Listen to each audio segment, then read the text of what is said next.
Welcome again to the second part of today's session. Today we're extra lucky because we have 5 successful entrepreneurs among us with experience in China. So I think, can we go to the next slide? Today, thank you so much. So we have here with us Pablo Fernandez. He's the co-founder of Clean Air Spaces. Actually, they were connected with China Link Capital. So it's a great coincidence. Thank you so much, Pablo, for being here. Clean Air Spaces is a disruptive startup that was founded in 2016 by 2 Spanish entrepreneurs. And what they do is they have a cutting-edge technology that ensures the right of everybody to clean air. They are, well, Pablo will tell us a little bit more, but they are in all the places almost, helping us to achieve clean air, from Cabify to hotels to shopping malls. So thank you so much for being here. Then we have Wallbox. We have Jesus Cruz from Wallbox. Wallbox is a startup that creates charging systems that combine also technology that manages the communication between the car and the charger in an easy way to use. They are in many countries nowadays, and one of them China, so they will tell us a little bit more about it. Then we have Monica from Cerita. Cerita is a socially and environmentally conscious fashion brand that was founded in China. Then we have Alvaro from Acadu, also another startup that was founded in China. And it's a cloud-based platform for translation agencies that provides remote simultaneous interpretation and artificial intelligence subtitle services. And last but not least, we also have Eduardo from Waste to Wear. Waste to Wear is a company that does produce innovative textiles from recycled plastics. And their blockchain provides evidence that their fabrics are really made of plastic waste. And they're also in China. So thank you, first of all, so much for being here, especially at this time in China that is 9 p.m. And we all know that you're super busy. So big applause for you. And today, in order to make it interactive, I'm going to ask our panelists to give us a short introduction about their company with a focus on what is the stage of the company in the Chinese market, whether the Chinese market is their markets, whether they've gotten investment here, whether they started their company here, and so on. So I think not all of us are here. So I'm gonna first start with Eduardo from Waste to Wear. Oh, yes, we're all here. Oh, Jesus is also here. So, okay, perfect. Eduardo, if you would like, the floor is yours. Thank you so much. Yeah, sure, no problem. Thank you, Laura, and thank you, Javier, and Mercedes for organizing this interesting panel, and thank you for the invitation. I would like to talk a little bit about Waste to Wear, our history, what we do, and later on, very excited to have some conversations. I would like to share slides. Well, Waste to Wear, it's a company, as Laura mentioned, focused on recycling plastics, different kind of plastics, into mainly textiles, but also other applications for hard plastics, injection molding, and so on. Our main strength is not only to develop new materials or new products from recycled plastics, but also in a transparent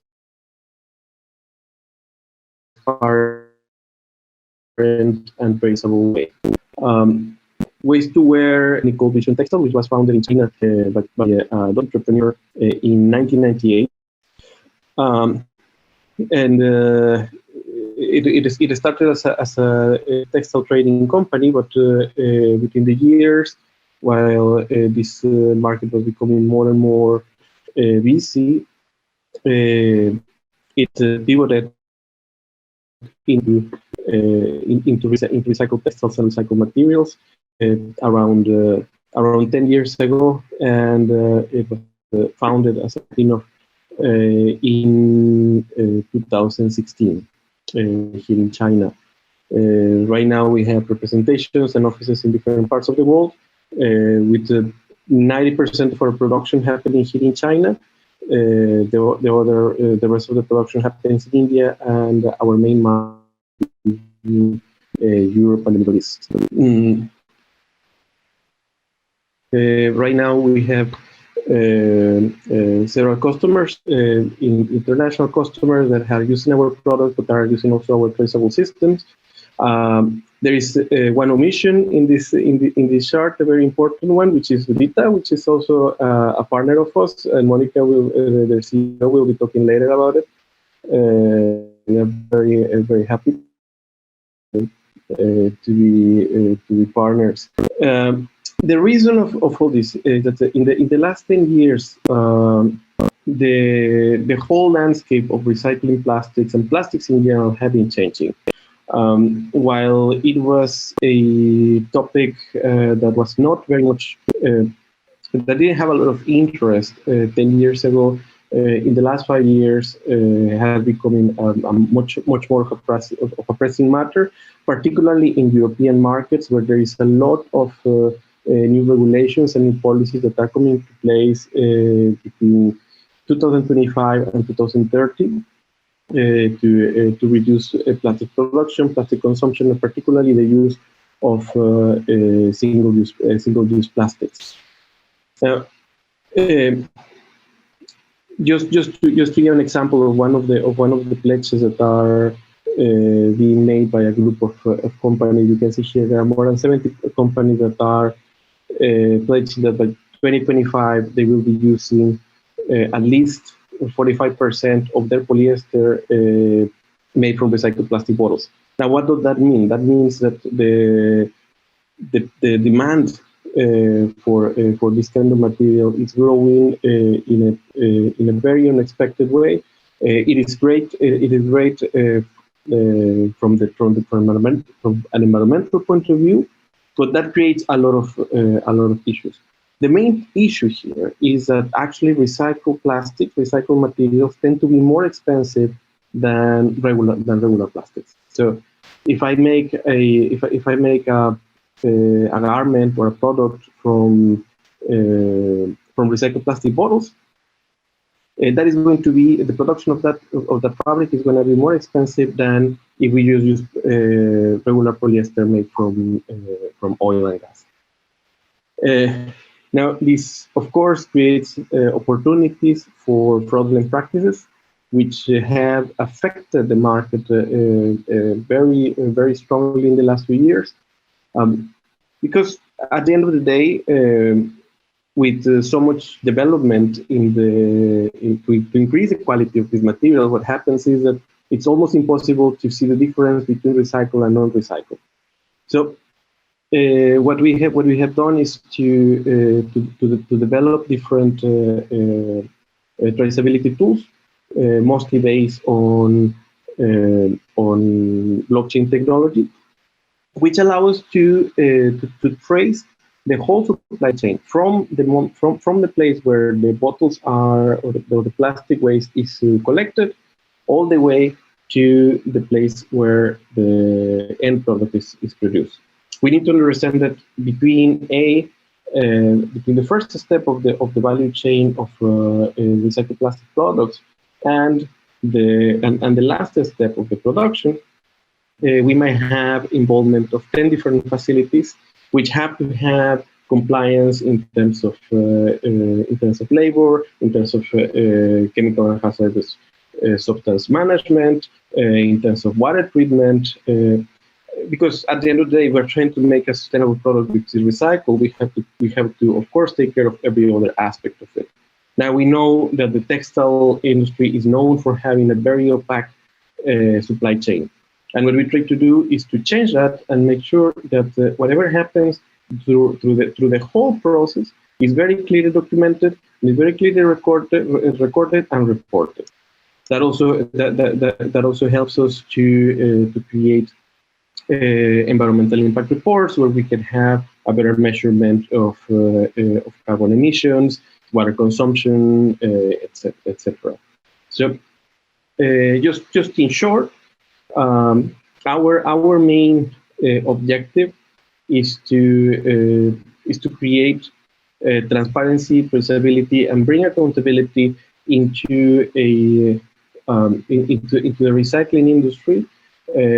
No matter for what end product, but in order to make sure that sustainable claims are actually real and measurable.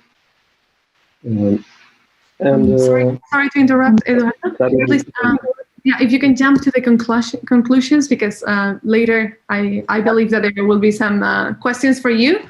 So in order that was my conclusion. All right. Thank you. Perfect. So thank you so much. Sorry, bad timing from my side, because there were already questions for you. So not to make the presentation longer. So thank you so much, Eduardo. And now we're going to jump to Jesus from Wallbox for his introduction, and then afterwards we will have the Q&A. I've written them down already for ways to work. Okay. So thank you very much for inviting me today to the forum, and hope you have a nice morning, evening, midday, whatever you are right now. Here is a little bit already the late evening to night. And sorry about the illumination because, yeah, sorry, it's not the best. But please, I would like to share with you what I'm doing, who I am, and what our company is looking to the next 5 years. What I hope that you find very interesting. So I'm going to share my screen. Excuse me, I have to show you the PPT. Here we go. So first of all, my name is Jesus Cruz, and the business developer manager for Wallbox Chargers in Asia Pacific. And what's Wallbox Chargers? Well, we make smart charging equipment for electric vehicles. What that means, if you're going to buy an EV, an electric vehicle, you're definitely going to have to charge it. So we develop solutions that, depending on where you live, where you are, where do you want to charge, we can basically fit those needs that you're going to have. But before explaining actually what Wallbox is and what we do, I do believe that meeting the CEO, the founders, actually really shows the DNA of the DNA of the company. So I want to introduce you to Enrique Asunción, our CEO. And I think that his story is very interesting. He was actually Wallbox was born in a wedding. So Enrique and Edward Castañeda, you can see on the bottom of the presentation, they met on a wedding. And Enrique, at the time, he was working as a manager of Tesla home installations, which is something very complicated, by the way.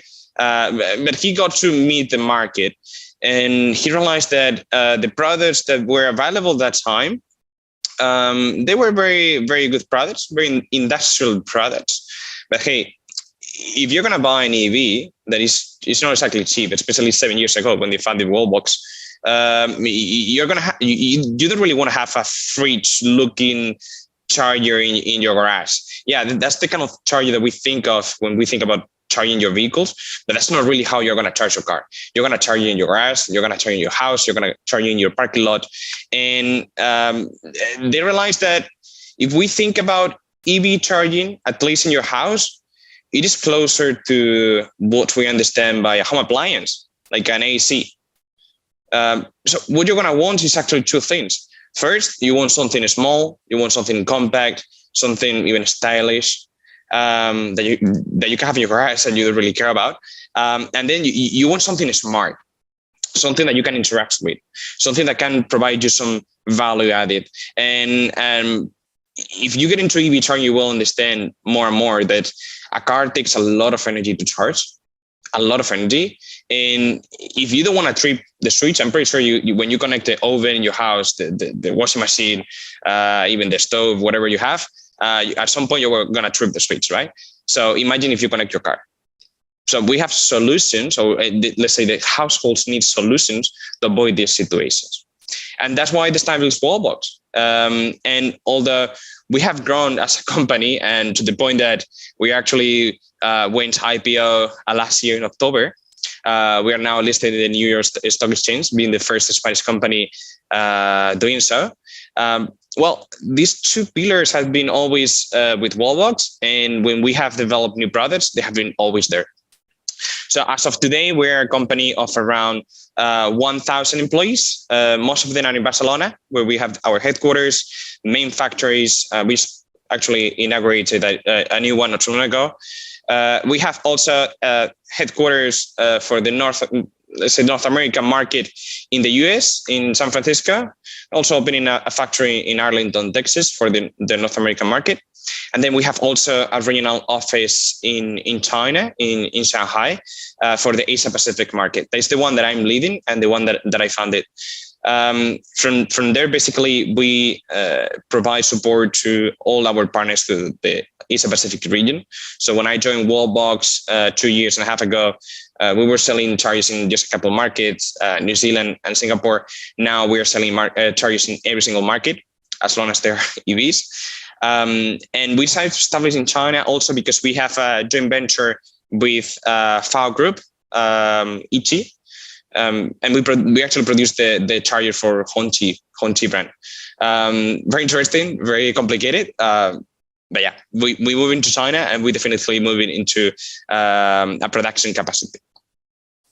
And just to give you a very quick feeling on what we do, what actually the products are like, you can see on the far right, the one that we started with, very compact. That's the size of 2 iPhones together. Very small, as I said before. And then on the right, you can see our business line. We expanded from the household, mainly household charging, to the business line. But also, we are now even making what you may think as a charger of an electric vehicle, the big ones that you see on the street and so on. But I finally just want to point out one product that I think is what we say in Spanish at least, the chicken of the golden eggs. That is the one that you see on the left. It's called Quasar. That is a charger that not only charges your car, but also withdraw the energy from the battery of your car. This is the future for EV charging. In the future, you're going to be able to basically storage energy from your solar panel directly into your car, and then use that energy during the night to power your house. And just to conclude with this introduction, that's exactly what Wallbox wants to be. We want to be a one-stop supplier of solutions for renewable energy, where you can have dynamic ratings of energy, you can have your solar panel connected, you can have your chargers connected to your vehicle, make it into a stationary battery, etc., etc. So hope that you like the company, and please feel free to ask whatever question you may have. Thank you very much. Thank you so much, Jesus. Very interesting. So now we're going to move to Álvaro from Acadu.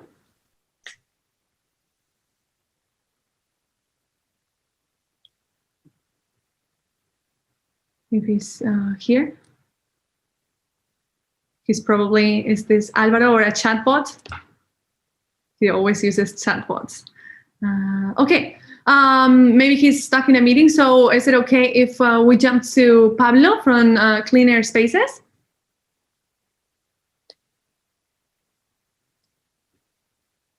Sure. So basically, thank you very much for allowing the opportunity for all of us to be here. It's great to be sharing this information with you guys. So basically, I'm the co-founder in Clean Air Spaces, and also recently invested also in a company called Nevegy, basically in a technology. And all of what I'm trying to do is basically things that are good for buildings and good for energy savings.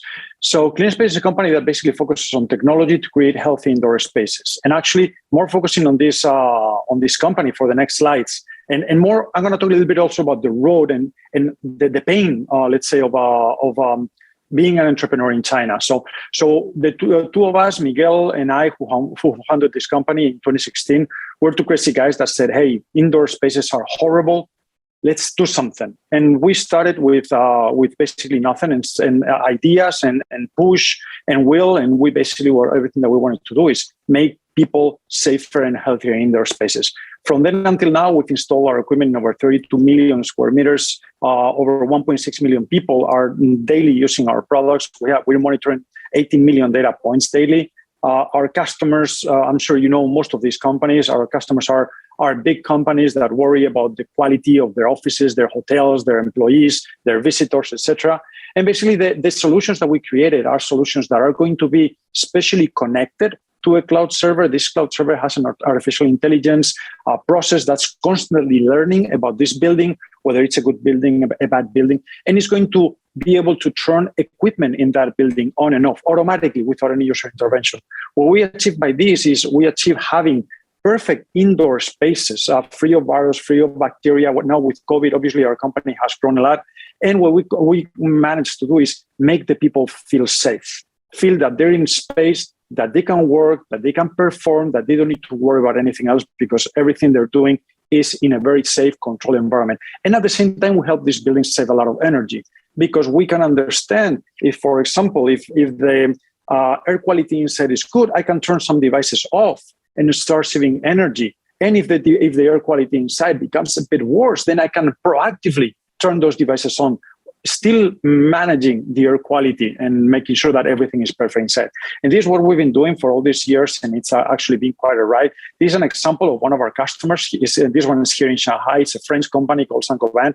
And this is the screen that they have at the entrance of their office. They want their employees to see the indoor air quality and the outdoor air quality. And this number, for you guys who are not familiar, the larger it is, the worse it is. So basically, they want to make the people understand you're entering a safe space. You can relax, you can work, you can enjoy because you're safe here. We're protecting you. And then for the last few minutes, I'd like to talk just basically a few slides saying the pain of being an entrepreneur in China. The first thing is believe in what you're doing, believe in your product, because actually, if you don't believe in it, you're going to go through hell to get a company up and running. So if you don't believe in it, you're going to give up. So make sure that you believe. Another one is don't be shy. If you're shy, entrepreneuring is not your thing. You need to have what we call in Spanish, la cara muy dura. So you need to be, you don't need to be shy at all. So just go present, talk to everyone about your product, be proud about it, be stubborn as hell. Because like I was saying before, you've gone through hell, you're going to go through hell, and you're going to need to push when everything is so dark that you see no future. Be flexible because you're going to have to change along the road. And China is a very complicated country. It's a country that's changing. I think Javier just said in 20 years, it's changed 20 times. When you're entrepreneuring, people are going to copy you. People are going to try to get ahead of you. People are going to like your idea. People are going to call you to meetings telling you, oh, we like your idea. And they're just going to try to find out more information to try to do something. Listen a lot to everyone that tells you, gives you recommendations, but be careful when trusting. A lot of people are there to hurt you. So listen a lot, learn from everyone, but then be careful and know who you trust. Network. The more people that know you, the more chances you have about your company either being invested on or being known or getting customers or being able to go to the next step. Another thing, and sorry, this is a bit controversial, no means no, never in business. So if someone tells you no, that means come back later and you'll sell later. So only in business, no does not mean no. Never give up. Do not give up. Be stubborn. Another very important thing, and this happened to me, I'm a super perfectionist when we do what we do. Perfect is the enemy of good. So whenever something is good enough, go with it. And then you'll perfect it better. If you wait for something to be perfect, what's going to happen is that someone else is going to get a product out into the market. And if they're first before you are, you're screwed. You basically lost it. You lost the opportunity. Manage your risk is the next one. So you're going to have to risk if you're an entrepreneur, especially in China, where it's a place that it's very hard to get cash. It's very hard to get funding from banks or getting loans. It's very, very hard. It's very complicated. So you're going to have to manage that risk. And the last thing, cash is king. So I like this sentence on the right: revenue is vanity, profit is sanity, but cash flow is reality. So a lot of companies with huge ideas, with very important sales, they basically went down because customers didn't pay. And at the end of the day, they didn't have the cash to continue operating.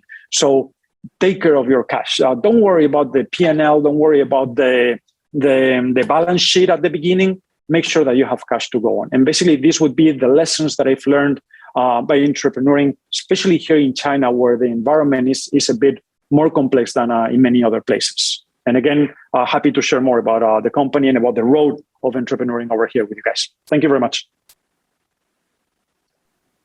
Thank you so much, Pablo. Very insightful and I believe very useful as well. So now we're moving to Álvaro before the Q&As for Nakado.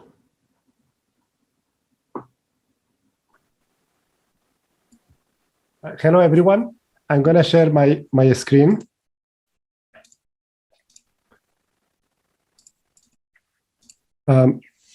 So I'm going to use my website like my PPT. So basically, Acado is a cloud-based SaaS platform for translation agencies to provide to their clients simultaneous interpretation, AI subtitles, human subtitles, or purely AI subtitles. And we started like 4 years ago in China, and you can see here clients like Audi, American Chamber, Stanford, and Peking University. They were using our solution. But as Pablo said, cash is king, or cash is very important. So we had also many challenges regarding the cash being paid, because the bigger is the company, the more conditions they put in order to do payments. So at the end, we changed the business model. No? Before, we were dealing first with these big companies, and at the end, we changed into a SaaS platform model, which we wanted to offer this to the same clients, but they didn't like that because they are big corporates, so they prefer a solution, not a SaaS platform. So that's why we pivoted and we started to offer our platform to agencies. In China and in the world, there are millions of translation agencies that the society or the world is evolving. There are now always new technologies, but these agencies, they don't have technology. They don't have developers.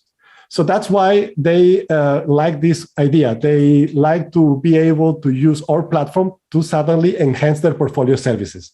Now, with this business model, now we are growing good. I wouldn't say quite good, but good. Still, we need to work hard. And as you can see here, these are the features that the agencies are getting from us, like remote simultaneous interpretation with AI subtitles. Also, we have human subtitles because there are many IPO companies that they have the earning calls. And for those earning calls, they cannot afford mistakes when they have subtitles. So they use humans. So basically, these are the services that we're offering to these platforms.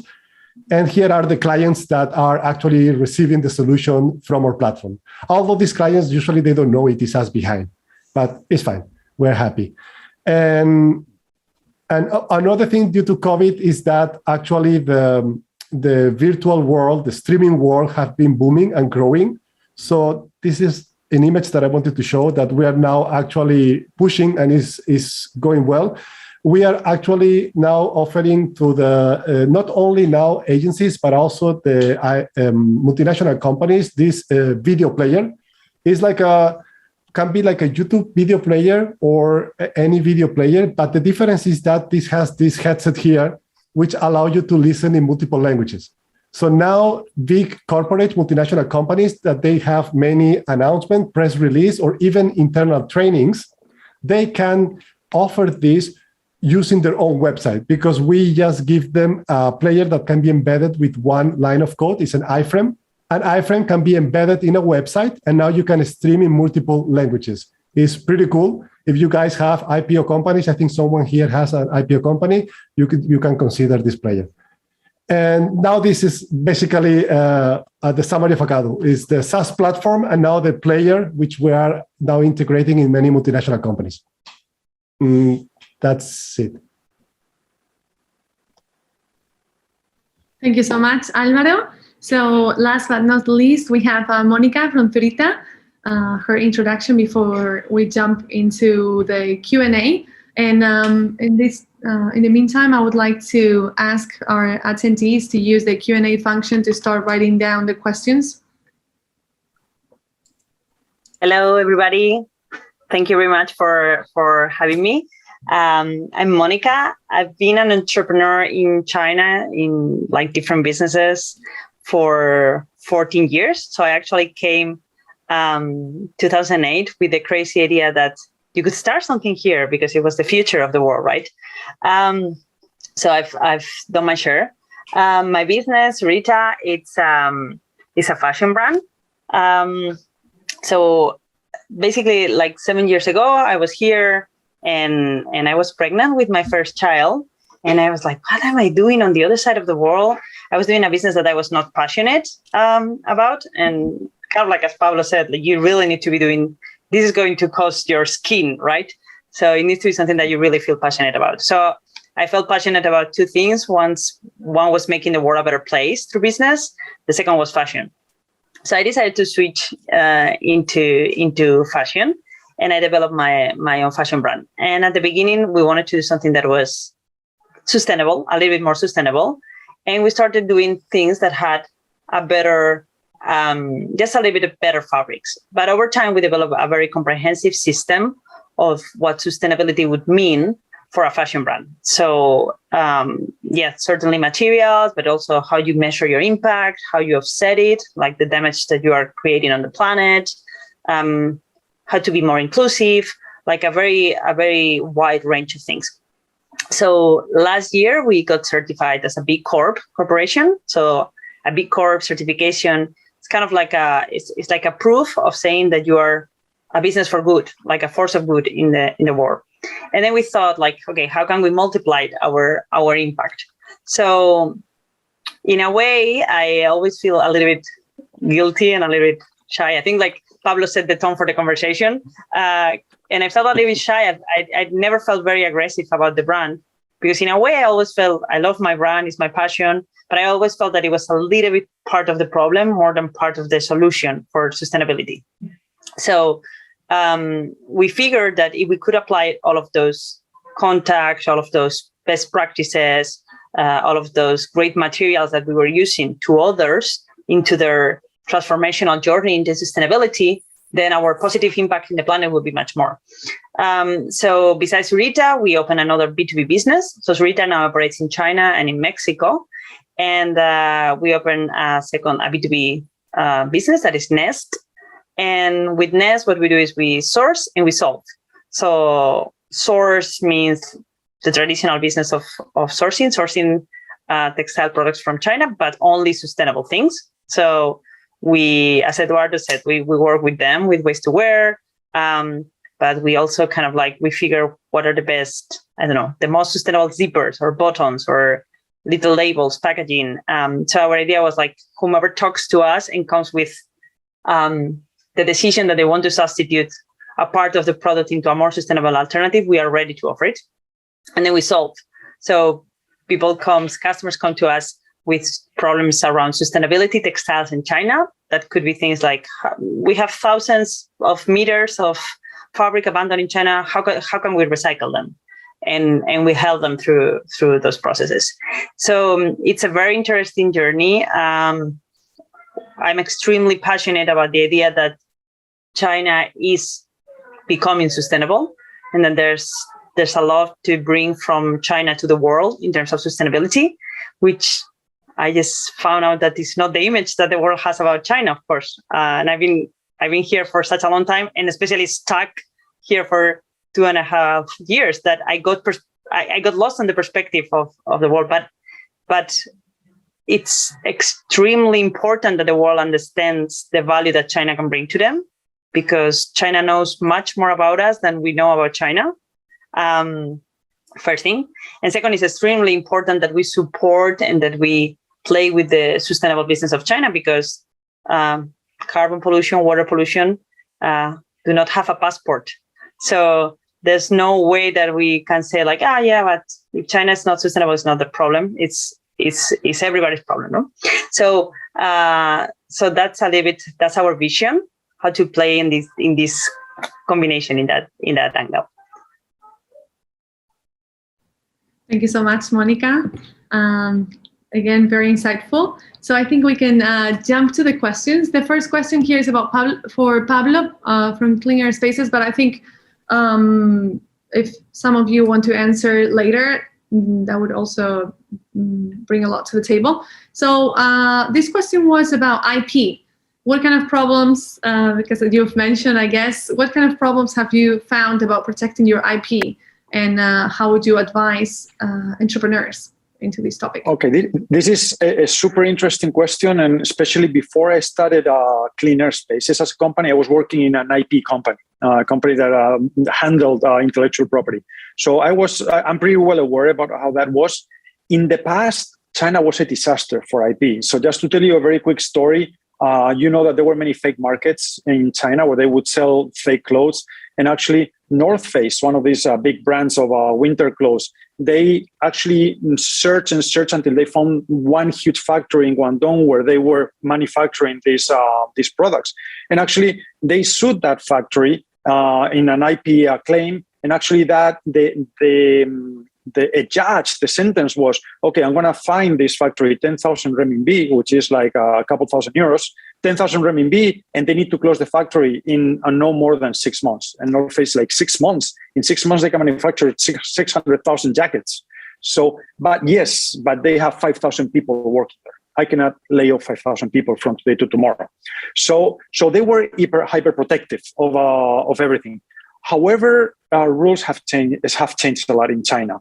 Now, IP is protected in China. That doesn't mean that they're not going to copy you, and that people will try to copy you, and not only try to copy you, they will try to get your idea and improve it. And many companies here have a big workforce that's working somewhere, whatever. And if you have a technical product, they're going to put 10 developers and they're going to start writing code until they do something like you do, or even better. However, so that's why you need to be flexible and grow and change and modify and be aware, because many times they copy, but they don't really know what they're copying or why they're copying. They just copy. And so right now the protection is there and you can sue. And I don't think it is a problem. Of course, I would recommend don't patent just in China, patent everywhere if you can, or at least do the patents, the RP, in the geographies that you think are going to be your geographies. So definitely, for example, we always patent first in Europe because that's probably the low-hanging fruit, the easiest market for us. But then after we patent in Europe, we bring that same patent, even though the IP we created here, then we bring the patent over here and we go somewhere else. So that would be my recommendation. I don't know if someone else could add their own ideas as well. Hi, if I can say something, I think startup have a different stages. So to think about the patent, I don't think it's the first stage. Is maybe when you has confirmed you are solving a problem and there is a demand. This is also called the product market fit. I think that is the moment that you need to spend some time, effort, and money to protect it as much as you can. From my perspective, maybe we are not yet in the product market fit. That's why I think I wasted my time patenting and everything, and wasted my money as well. So my advice, I'm not an expert, is that don't think, if you are starting now from zero, don't think about patenting now. Start first the business, confirm there is a demand, you have growth, revenue, profit maybe, then maybe that becomes a priority. That is my opinion. Yeah, IP is super expensive, especially if you want to go international. So exactly, it's a very good recommendation. Make sure that you have something that's patentable and that's useful. And after that, go ahead and with the patents. Also, I think there's also a very important part that is about trademarks and how the trademark system works in China. So the trademark system in China is thought for characters, for Chinese characters, not for our characters, right? Which means that there's a rule that applies that is like, it needs to be, the difference needs to be there needs to be at least 2/3 of the characters different. That in China means a lot of differentiation because the characters are by thousands, right?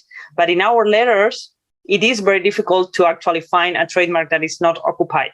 So, for example, in our case, like our brand name is Zurita, right? But when we started registering, there was a Supita, I think it was.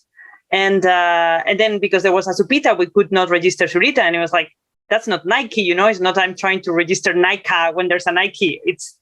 Nobody knows Supita, and it's obviously not the same word, right? But by the regulation, it was almost the same. So I would say that if you are starting a business in China, or you are coming into China, be very careful, like to check first thing if you are going to be able to register a trademark, because the system is very specific and very difficult to play with.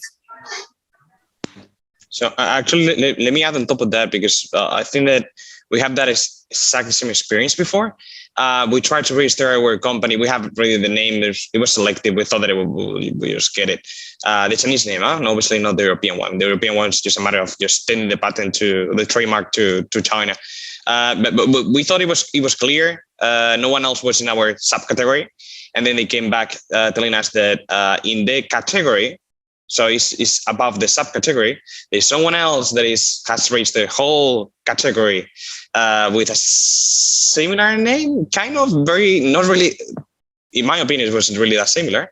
But yeah, as long as it's kind of similar, they will reject your request. So having a Chinese name from the very beginning, very clear, making sure that it's not registered and it's very different from what is already registered in your category, it can save you a lot of problems in the future, because otherwise you have to change a lot of things in Chinese.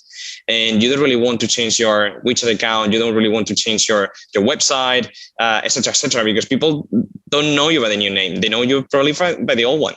And so for Chinese people, in our case, for example, it is easier to remember things like Wobao than Wallbox.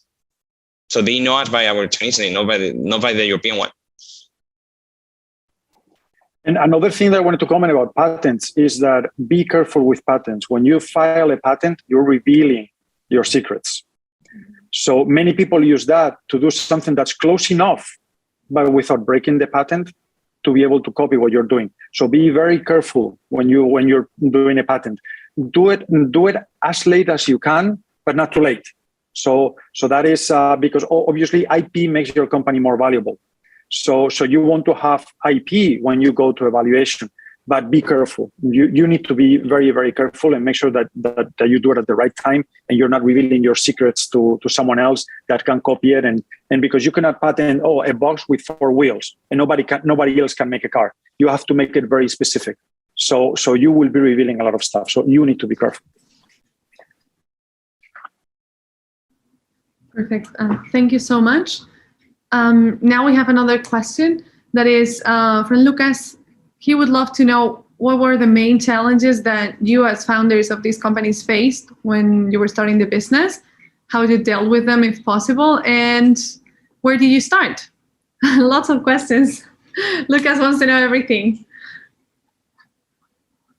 So yeah, whoever wants to start, please go ahead. Maybe Eduardo? That you haven't. Yeah, sure. Well, our company was founded, as I mentioned, in Shanghai, starting in '98 was our current CEO. And well, I think the reason at the time was very obvious. It was a growing market. Trading companies were popping up all around China. It was the business model to go after. Very different now because we are based on innovation and much more focused on changing the market that it already exists for recycling for recycled materials. And I think. The biggest challenge when we started doing this was to get the local supply chain right. That is an essential part in China. If your production is based here, to ensure that you have not only a reliable supply chain in terms of production, a reliable supply chain in terms of compliance, in terms of sustainability, that actually fits your parameters and fits your values and the values of your customers. There is more and more questioning on how are your products how your products are being made, who is making this, how is it being compliant according to regulations. So all those steps. It's very easy to come to China and say, okay, I find a manufacturer that is promising me to do this and to do it this way. And here we have a beautiful agreement that says exactly how they are going to do it. And this maybe connects a little bit with the previous point. don't get overconfident on agreements. Don't get overconfident because you have a trademark or a patent. Keep your keys with you, because whenever you sign, the legal system to back you up is there, but you don't want to go through it. You don't want to go to a factory because they outsource the manufacturing to another supplier using any kind of label that was not approved by you. You want to make sure that things happen and in the way you expect them, and build your supply chain with enough time, with enough patience, and with enough oversight. I cannot express that because this is going to be the core of your product, implying or assuming that this is your business model, of course. In my case, I will say the availability of cash financing. So, for example, we sell products and we have customers that they say they pay 90 days and then they don't pay you for a year. And this is very common in China. So once that happens, and we have, for example, there's a customer here in Shanghai called Lu Jiacui. This is one of the largest real estate companies in Shanghai. We did a big project for them and they didn't pay us for 2 years. It almost sunk the company. You as a foreign-owned company, you cannot do factoring here. You cannot sell your already, and you cannot even do leasing and get the money up front and let the leasing company arrange with the end user. So if we had those mechanisms in China, doing things here would be a lot easier, because actually this is a relatively easy market to get a product up and running. You get the suppliers, you're going to need to check them like Eduardo was saying right now, you're going to need to be on top of them, but it's a relatively easy market to get to do things. But then you have a lot of bureaucratic hurdles and a lot of difficulties in being able to get your cash that you've already sold and worked for it, and people are not paying it, and you have no mechanisms as a small foreign company to get that cash. And in many cases, I've seen so many friends that have started companies go down with great ideas because the cash didn't come and their customers basically sunk them. Yes, to follow up with Pablo, I think in our case, one of the biggest challenges was to fundraise, to get investment from a venture capital firm here. First, everything was in Chinese. So I became a master in pitching in Chinese. And then the other thing is, because you're a foreigner, sometimes it's a bit challenging. Like the mood can be very easily down when you get attacked in the pitching because you're a foreigner. You cannot defend with that, right? So because of course, I can understand venture capital firm, Chinese, suddenly give a foreigner millions of renminbi. Sometimes they ask me, I'm afraid, Alvaro, you may go back to your country, which I can understand that concern. So yeah, that was very frustrating sometimes. No, I had to see in person like 30 to 50 venture capital firms, and then only maybe 10 accept to meet you until the final round. And then at the end, we only got 2 offers. But I think it was lucky, or maybe no, it's just because I didn't give up. I was trying to find the right person because many I didn't like. Like we were from different worlds. I don't think it's because of nationality, it's because of mentality. You know, some people is very traditional, or they think because they have the money, they're superior than you. And I don't like that feeling. But I met a guy, my current investor from a venture capital firm. He doesn't speak English at all. But I really like that guy. You can see how from the first meeting when I met him, he's the managing partner. It means it's already the 3rd meeting. When I ask him what everyone asked me, hey, present again. No, I have to do the presentation again for the 3rd time. This guy, no, when I told him, hey, I'm ready to do the presentation, the guy, Alvaro, I already know your pitch deck. I saw it, I studied. Actually, I want to present to you some ideas that I have for your company. That was, wow, I like this man. No, he did his homework, respect. And then the next thing was when already give me the contract, you need to go through a lawyer. And of course, the contract is everything in Chinese. So even my Chinese, I think, is decent. I have to use Google Translate. So I remember sometimes in the discussion, some terminalities I had to, hey, then Isha is like, wait a second, and I need to click to check this term because we're discussing some conditions in the contract. And I remember how he also was telling me, oh, Alvaro, so funny. Before being an investor, I was an entrepreneur and I sold my company to an American firm in the United States, and he was using Baidu Translate. And now I'm here using Google Translate with him. So I don't know, I feel this guy connected. I connected with him because he was an entrepreneur. So going forward, if you fundraise, find somebody that has gone through the same challenges that you have faced.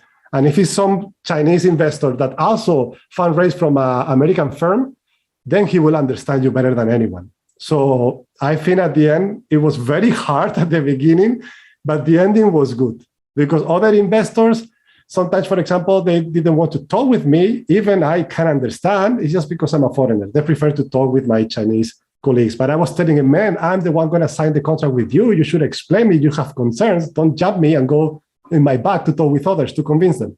So yeah, it was very challenging, but at the end went well. That is one challenge. There are many, but maybe other entrepreneurs can share as well. Well, I don't want to sound sour, but I would say like the first thing that you should think is why China? No? Like this is probably one of the. It's sexy. It's big. It's a great market, but it's probably the most competitive landscape in the planet. It's tough.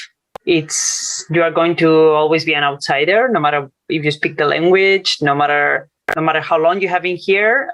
As long as you don't have the features, you are an outsider. So there's a huge number of things that are going to play against you. So if you decide that you are going for China, you better make sure that there's a very serious reason for it. Like, why is this your market, right? Like, why China?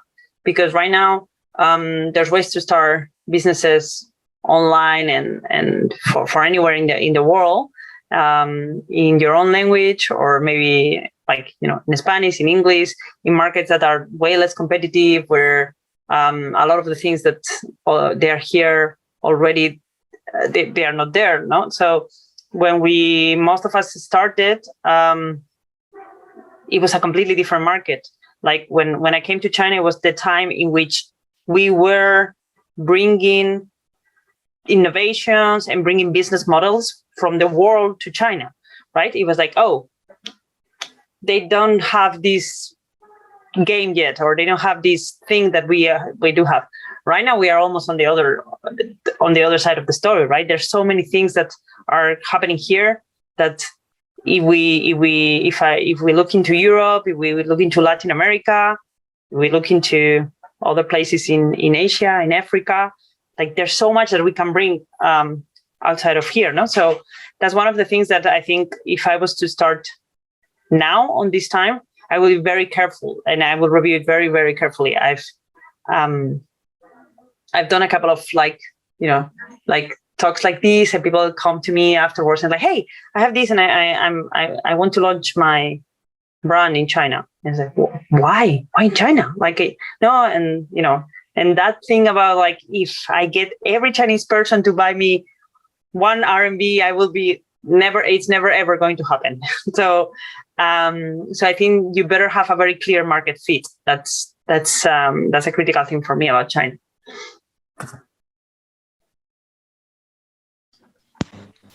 Maybe just what I can add to all of this, although probably my experience is slightly different to everyone else, as having opening a subsidiary of a company that was already running in Spain.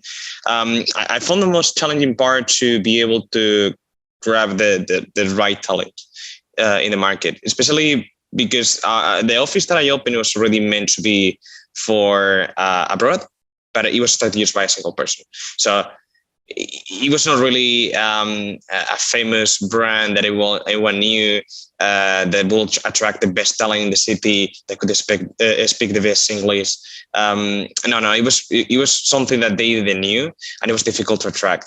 I find that Chinese people, especially in cities like Shanghai, they are becoming very, very picky with the companies they choose. They have a very, very clear career path that they want to follow, and you really need to offer something special to them.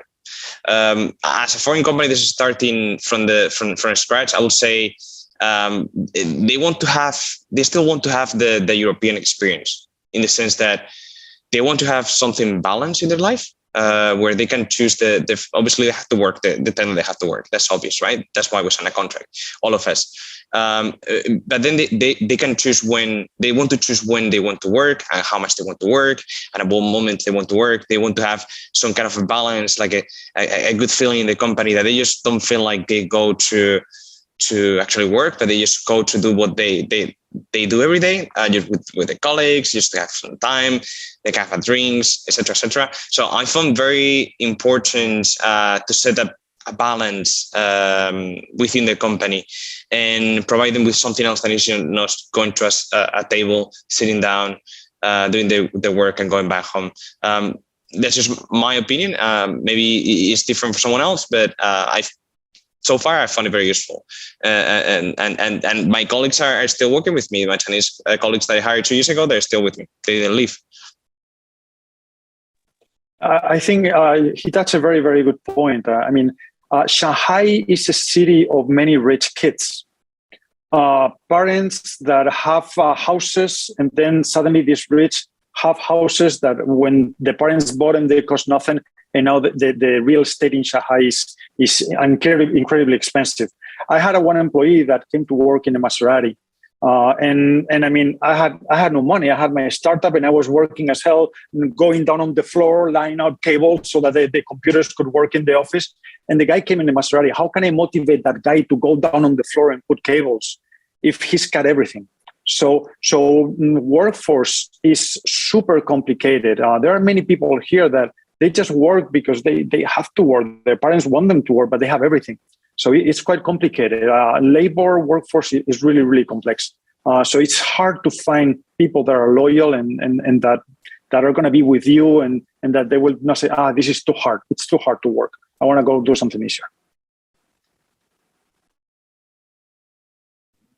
Yes, I want to because the question why China, in my case, I was already here.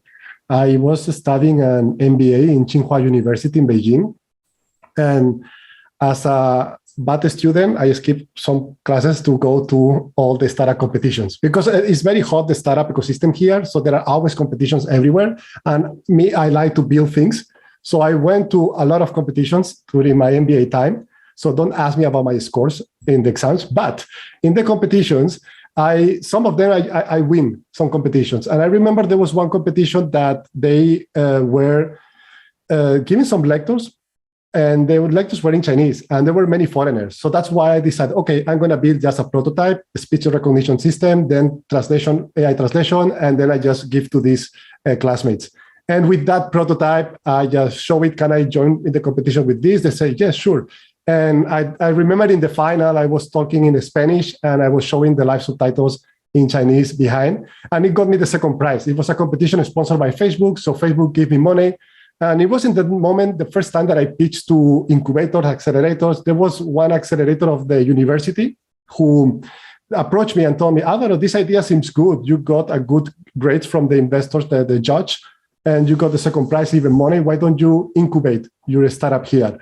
I wasn't sure, but since I had the money, I said, yes, why not? And they, at least this university, they give a lot of benefits, like free office for 1 year.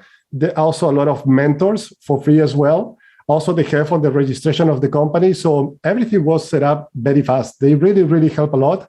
And during the journey, they also try to use your own product as well to support the startups. Anything that they really are supportive. And also they introduce you investors. Actually, before fundraising from a venture capital firm here in China, I fundraised from private investors. The incubator, actually, also there are some people with a lot with money that they, as a hobby, they invest in a startup, not private investors. So they go to the accelerator and they ask, is there any startup to invest interesting? And some of the investors are foreigners, actually. So there was an American guy that went there and said, hey, I have money, I want to invest in a startup, but the founder speaks English fluently. And they said, oh, there is this startup called Akadu. He's a foreigner. You can talk with him. We had dinner a couple of times. and he gave me around 20 to 30,000 US dollars. So I think that's the answer to the question why. I was already here, and then they started competition, and then it started my journey. Any other comments about the team or also about your personal story? We know the wedding, Jesus, Monica, the pregnancy, Álvaro, the MBA. Well, comes from a taxi, I remember, in Spain, Álvaro, but that's for another day. And Pablo, Eduardo, or Jesus, and Monica. Any other comments? For me, it was funny. I came here to do also some kind of an MBA. I was working in a multinational in Spain, an American multinational. What I did a few of them back then, and I came here to do an MBA. And when the MBA was over, I was going back home, and I never went back home. I just stayed here. I liked it. Most of the foreigners that come here after 1 year, they're like, "Oh my God, I need to get the hell out of here." Especially 20 years back, because it was a very complex China back then. But basically, I liked it. There are huge differences in the way we all behave, Chinese and foreigners. There are huge differences. So we need to understand that, and we need to be a flexible person. If you're very strict, it's not going to work. So basically, the cultural differences are huge. So basically, I stayed and I joined a company in Chengdu back then, and I liked it, and I stayed, and I was here in China, and I found the right partner. We had the same idea and said, "Hey, let's go for it. Let's do it." But that was it. You need to like China to be here. There are many foreigners that come over here and they think, "Oh, I don't like this. China is wrong. I'm going to teach all Chinese how China should be." And that's the biggest failure that most foreigners do here. When you come here and say, "Hey, I'm the foreigner here. I'm going to either adapt to this or I'm going to get the hell out." And that's when you start saying, "Okay, now this is going to work for me." And all of us have gone through that. All of us that are here already like 15 years. Well, I think similar to what Álvaro just mentioned, I came here for 3 months 12 years ago, and it was a project, a one-time project, a completely different industry than what I was in the publishing and design, but there were so much going at the time in China. It's still, but it's in a different way. There were popping up here and there, some in a month, some of them becoming successful, and I suddenly discovered this the world of recycling in China, which is absolutely fascinating because it's the most active recycling system in the world by far. Most of the recycled products around the world are produced in China, and until a few years ago, China was recycling most of the waste from around the world. So all these things kind of became hypnotizing because the massive potential of this in China is just incredible. It can also be absolutely overwhelming because sometimes we are talking about massive systems with massive challenges and with all sorts of differences. I think it's not only the understanding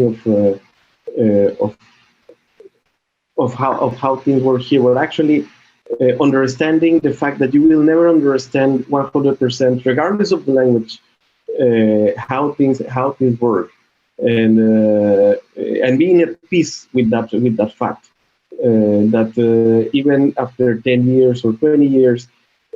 There's still going to be unexpected things around every corner, and I think that Pablo mentioned it right, and I think it's an essential point. You need to be flexible. You need to adapt, and you need to understand that it doesn't matter whatever what you feel is the right thing. You need to learn, adapt, and get through the changes. But it is a fascinating place to be. It is a fascinating place to do business, definitely, with a long list of opportunities. But you need to find your own reason. I think for many of us, it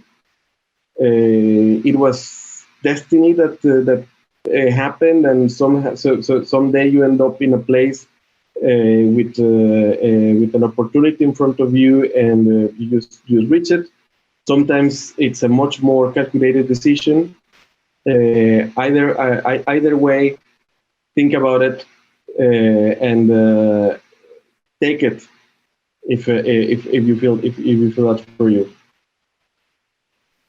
Thank you so much, Eduardo. And Monica, I don't know if you would like to add anything to the part of the team, because you're also very well connected here in China, factories and but actually, like I might be the exception to the rule, but I've had very good experiences in general with teams, like very, very extremely loyal people. And I agree with, for example, what Pablo said. I've seen cases like that, like people that comes with a Porsche, and they're like, "I'm paying you 10,000. How come you come with on a Porsche, right?" Like it's a so. But at the same time, I think like there's this thing that when you have people that is not working for money, sort of. It can also be something very, very, very powerful. Like if somehow you manage it and you manage to find that click, that thing that makes a connection and make them want to work for you for other reasons, because they believe on the project, then they can be extremely loyal. I think there's something about Chinese culture that is Chinese culture. Everything is the yin and yang, no, the inside and the outside. And people is extremely disloyal and extremely loyal at the same time, which is a very weird thing. Like when you live here long enough, you learn to see those things and you start kind of like, first of all, you understand what Eduardo said, like, okay, no matter how long I'm here, there's things that I'm not going to understand, and I made my peace with that. And the only thing I know is that I don't know enough about China, and I will never, right? But there's also that part that somehow your mind adapts to this idea that the logic is not so linear anymore. It's not Cartesian. It's not how we learn it. So it's most of the things, if they ask you something, is one thing and its own contrary, right? So people here is extremely disloyal with the outsiders and very loyal to the insiders. So somehow if you are able to get people to feel that that you are part of the insiders, that you are a family, that you are a community, they are very, very loyal. So the same people that will be flip from one job to another 6 months, 3 months, 6 months, 3 months, when they find their place, they will stay for a very, very, very long time. They will not consider anymore to change. It will not be about salary. It will not be about that. And that, I think, it's super powerful as a company. It's very difficult to achieve. But it's the beauty of a market also that provides enormous opportunities. People moves because people is not afraid of not moving, which I think also as an entrepreneur it is great. You don't want people to get stuck with you just because they are afraid of moving to another company, no? Like that, at least that happens in Spain. People is very afraid because the market offers little possibilities. A lot of people would not move from one job to the next one because, you know, they lose the severance compensation. They're scared that they might move into somewhere else and then they don't fit and they are unemployed. And that makes you get stuck as an employee into a business that maybe into a company that you don't fit anymore. And as an entrepreneur, it makes you stuck with people that they are not motivated. And that's terrible, right? Whereas here, that mobility, that possibilities that the market offer makes it very dynamic, and that's challenging. You have to be constantly working on your team, constantly investing on your team, constantly, creating that vibe. But at the same time, if it happens, it's very, very powerful. So I think it's a two sides blade, I would say. Thank you. If I can add, I think there is a Chinese sentence that says "Lin zi da la shema niao dou you," which means in a big forest you can always find different type of birds, and that means that you cannot classify, say, Chinese cannot work with me. They are not the same, all of them. There are always people that you can find that fit with you, the same attitude, the same personality, open-minded. No, there are people that maybe I don't believe you because you're a woman, you don't understand, or because you're a foreigner. This is close-minded people. Then you just try to hire open-minded people, and then it will be much better. I had conflicts with colleagues, but I don't think never was because of nationality. It's just because we disagreed on certain points on the business, on the strategy. So I hear sometimes people saying it's hard, but because Chinese don't understand, I think that's a bad way of judging. It's just that person doesn't understand you, you don't understand that person, but the next person may understand you. I think with that chip, that mentality will be much easier for you to hire people or to maybe to socialize with people as well. There is another thing that many people is going to tell you, you don't understand this country or you don't understand this market. Well, careful. At the end, if what Pablo said, if you don't give up, at the end you become an expert. At the beginning, I had so many people telling me, you don't know how to charge this business, Chinese business, how to get money from them, how to, many things I didn't know because I was a foreigner. But at the end, when you start and show them that you have revenue, you have retention, you have constant clients, then some people still, they won't believe you know, even you go with this data. These are the close-minded people. You don't need to spend time justifying or talking with them or trying to do business with them or fundraising from them. But there are other people that would realize, wow, man, seems you know how to get money from here. Then why don't you tell me? And then you can already start explaining the findings that you found in this market. So yeah, it's you know, if you find a person that is a close-minded person, don't waste time trying to convince that person. You're going to waste energy. You're going to get anger. It's very bad. So that's why one thing that I learned through this journey is just to skip people. And if I really need to talk with a person that is very close-minded, then you just send another person for you. Or you, of course, you need to improve your skills, your soft skills, but sometimes it's really hard. It's really hard. Then you just send another person. And hopefully that person can close the business and you move on. But yeah, that's just another challenge as well. Trying to do business with people that classify you without not even know you or understand you. Yeah, there is this saying, when in Rome, do as Romans do. But in this case, Rome is very, very, very different than what we're used to. So you have to be ready for that. Thank you so much. And I think we can move on to the last question, but it's going to be 2 questions in one. So get ready. So the last question is, what are you looking for right now? What are your goals? What are the next steps that you plan on taking? And also, if anybody from the audience can somehow connect with you because you're looking for talent, or you might be looking for investments or so on. So what are the next steps? And do you need any help, or can you help anybody as an investor maybe? And the other question that I feel bad that is not answered is, I think somebody was saying, also if you can mention for tech entrepreneurs that you might think that you have to have an engineering or science background, and would you say that's correct? So those 2 big questions. I'll go ahead and answer the second one because we are a quite tech company. In China, like everywhere else, if you want to develop something that's technical, you're going to have a factory that helps you do it. You need to be technical enough to be able to explain very thoroughly and very detailed what you want to that factory. So the important thing is that communication there.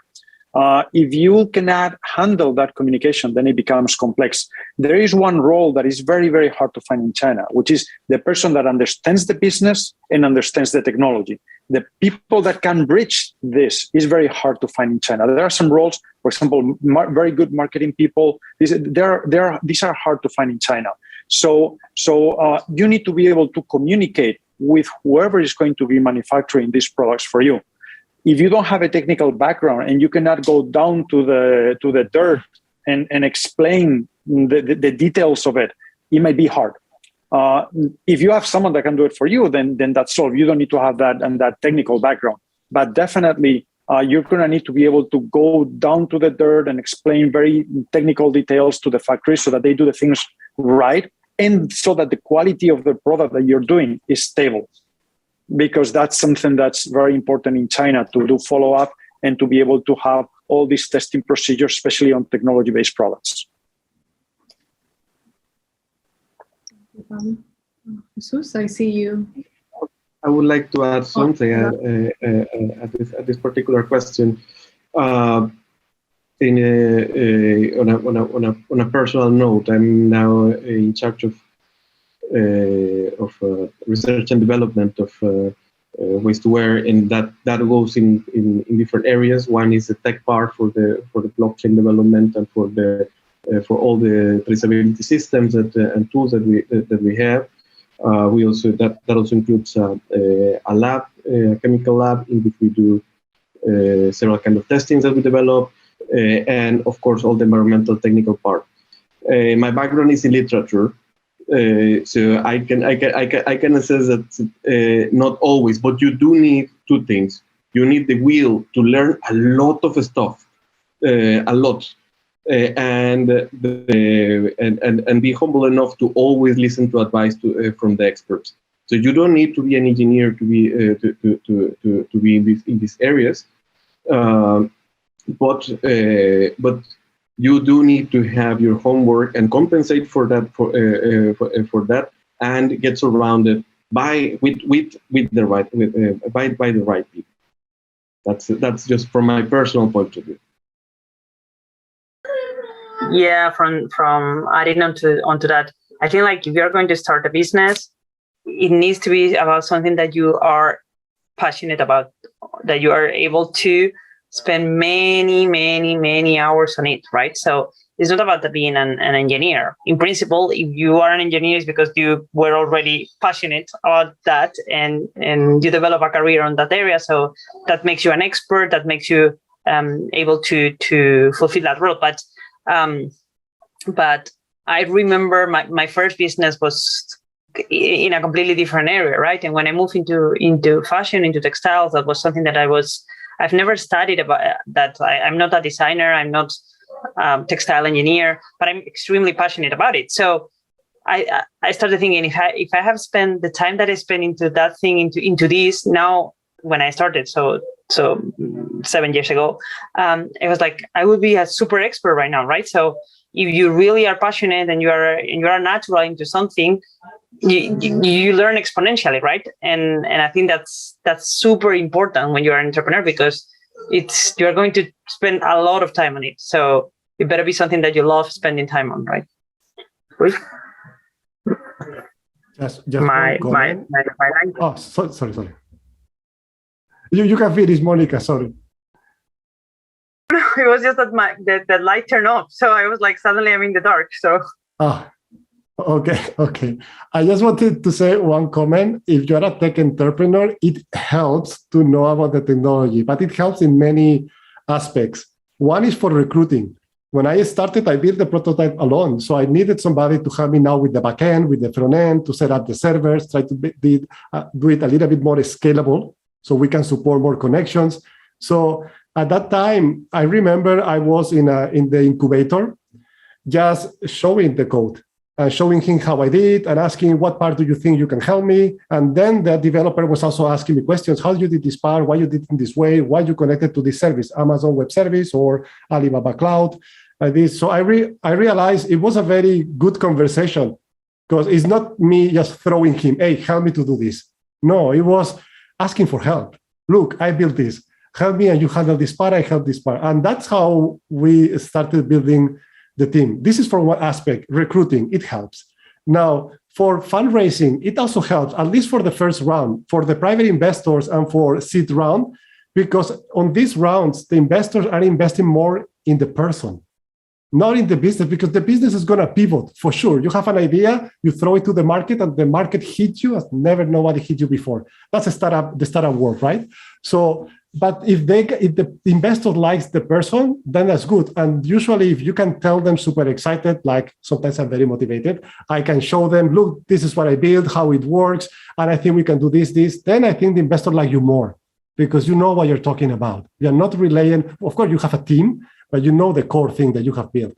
So for investment, at least for the beginning, for the next round, they don't care that anymore. You already have a team. They care more about data, no? Like the revenue that you have, the profit, and if it is growing.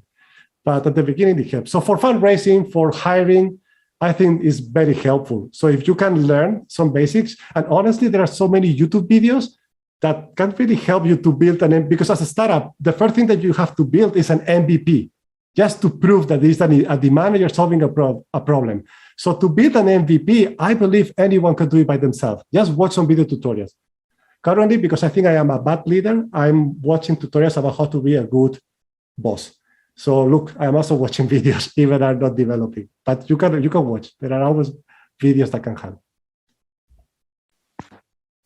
So all I can say is that I can do nothing but agree with all of you. For example, using my very own case, I come from a business background, and to be honest with you, I believe it's impossible that a single person can know everything. You really need to be surrounded by someone that knows something else that can complement what you know, and actually learn from it.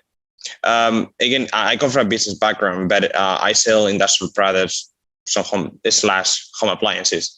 I cannot just go to a client and not understanding what the technical specifications of my products are. I need to learn. I need to get a little bit more, as Paulo said, into the details of talking with an engineer that knows these things way better than me. But I at least can keep the conversation with them, and I can understand what they want, and I can reply what they need to know. There is definitely a learning process. Obviously, a single person cannot know everything from the very beginning. But if you don't keep yourself learning the things that you're missing, you're not going to be able to grow as an entrepreneur or even as a person. So always people are going to know more than you on other topics, and you need to learn from them. And that's what actually makes you to be a better person next day. Okay, thank you so much. I don't know if any of you would like to add anything. All of them have your websites. If not, sorry, Laura. No, I was just going to say that in relation to the other question, that super happy for some talent that is looking to do something different and something disruptive. Super happy to have them contact us, and same thing for investment. Any kind of a company and that is growing is always looking for investment. So super happy to do it. And at the end of the day, we started trying to make, in our case, and I see many of you are in the same space, trying to make things that make the world a bit better. So when you start this kind of company, you're passionate about, man, we need to make this world, we're destroying this world, let's do something better for the world. So if you have this kind of mindset and you're willing to just put the effort in, I think many of these companies that we're talking here today, we would be super happy to have you, because we need people with that same motivation that we have. We wanted to make, like they were saying, fabrics that were better for the world, or in our case, reducing energy for the companies and making people safer. Or I think all of these things are the people that have these motivations. So we're super happy to meet, and at the end of the day, those are the people that we need, because like Monica was saying before, these are the people that click with the company and that want to follow you no matter what, because they have the same goal in the end. So happy to have anyone reach to us. Yeah, same for me. Like the best way to connect with me is probably LinkedIn, because a lot of emails I assume immediately that they are some sort of a scam. So probably better LinkedIn is the best way. So I'll write my full name for anybody that wants to connect on the chat.